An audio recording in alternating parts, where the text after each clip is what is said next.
ত্রিপুরা পুলিশের কনস্টেবল পদে নিয়োগের দাবিতে মঙ্গলবার আবারও আগরতলার আখৌরার রোডের পুলিশ হেডকোয়ার্টারের সামনে বেকার যুবক যুবতীরা একত্রিত হয়ে ডেপুটেশন প্রদান করেন। পাশাপাশি তারা বিক্ষোভ প্রদর্শন করেন।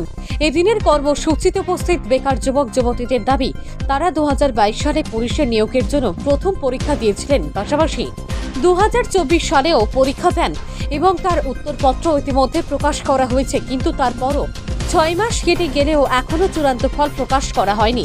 অবিলম্বে চূড়ান্ত ফল প্রকাশ করতে হবে। সব মিলিয়ে প্রায় 2000 যুবক যুবতী পরীক্ষা দিয়েছিলেন।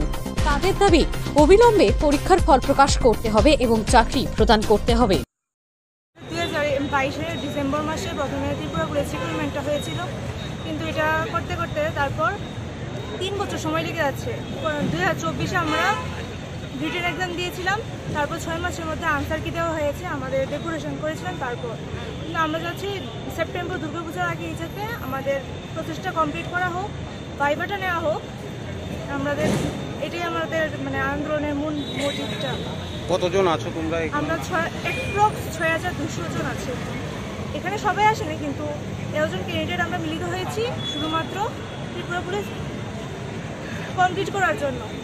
প্রতিষ্ঠাতে কমপ্লিট হোক, এই জন্য আমরা সবাই আমাদের দাবি সেপ্টেম্বরের মধ্যে যাতে আমাদের ভাইভাটা কমপ্লিট করা হোক।